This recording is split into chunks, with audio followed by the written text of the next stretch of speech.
¿Alguna vez te has preguntado por qué el arrepentimiento juega un papel tan pivotal en el cristianismo? Es porque el arrepentimiento es más que solo un acto. Es una transformación interna que refleja nuestro compromiso de vivir una vida de rectitud. No se trata solo de decir lo siento, se trata de alejarse del pecado y alinear nuestras acciones con las enseñanzas de Cristo. En la Biblia, Jesús nos dice en Lucas capítulo 13, versículo 3, «Os digo que no, pero a menos que os arrepentáis, también pereceréis todos». Este versículo subraya la gravedad del arrepentimiento en la fe cristiana. No es una sugerencia o una recomendación, sino más bien un mandato divino. El arrepentimiento no es solo reconocer nuestras malas acciones, sino también hacer un compromiso sincero de cambiar. Es una llamada a dejar atrás nuestros caminos pecaminosos y embarcarnos en un viaje hacia el crecimiento y la madurez espiritual. Es un viaje que requiere humildad, sinceridad y dedicación, y un profundo amor por Dios y sus enseñanzas. El mensaje es claro. El arrepentimiento no es una opción, sino una necesidad para la verdadera vida cristiana. ¿Por qué los judíos de la época de Isaías recibieron críticas por sus prácticas religiosas? Se debió a un error fundamental en su enfoque de adoración. Habían permitido los rituales externos, las ceremonias, los sacrificios en el templo. Para eclipsar la esencia de su fe, priorizan estas demostraciones externas de devoción sobre el comportamiento moral y un corazón sincero. La Biblia, en el libro de Isaías, capítulo 1, versículo 11, registra la respuesta de Dios a sus acciones. Él dice, «¿Qué son para mí tus numerosos sacrificios?», dice el Señor. «Tengo más que suficiente de los holocaustos de carneros y la grasa de animales engordados.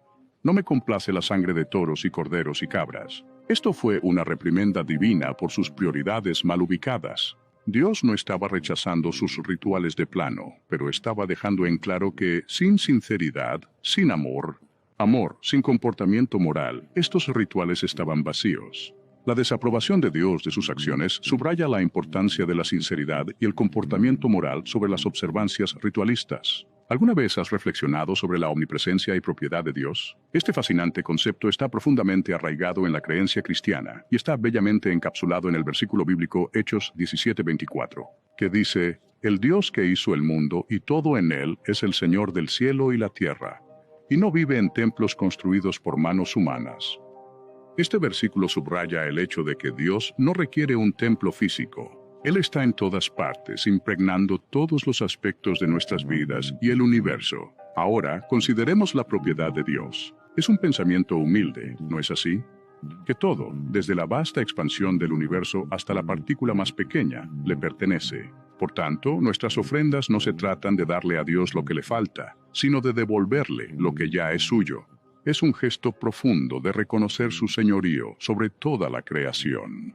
En entender la omnipresencia y propiedad de Dios, nos damos cuenta de que nuestra devoción a Él no debe estar confinada a un lugar físico u objeto. En cambio, debería ser un compromiso continuo, un paseo diario con Él, reconociendo su presencia en cada momento y su señorío sobre todo.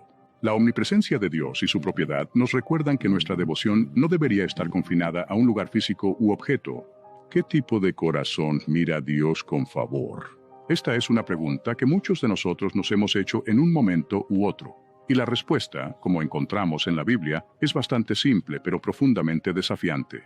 Dios valora inmensamente un corazón humilde y contrito.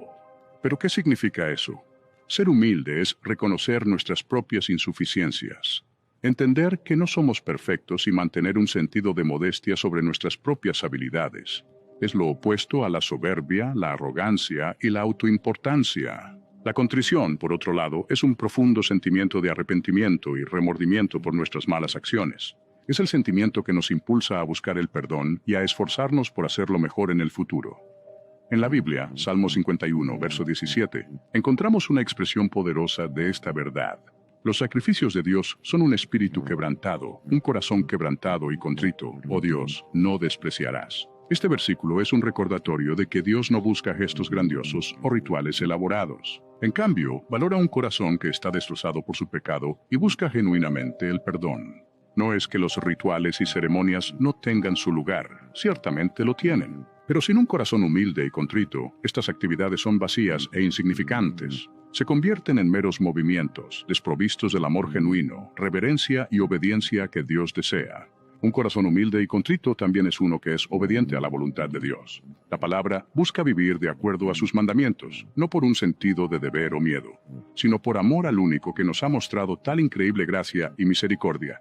Este corazón entiende que la obediencia no es una carga, sino una respuesta alegre al amor de Dios. Entonces, ¿qué significa esto para nosotros?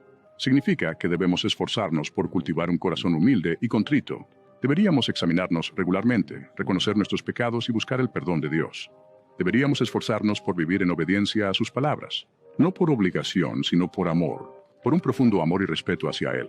A los ojos de Dios, un corazón humilde y contrito tiene mucho más valor que cualquier ofrenda material. Por lo tanto, esforcémonos en cultivar tal corazón en nuestro viaje espiritual.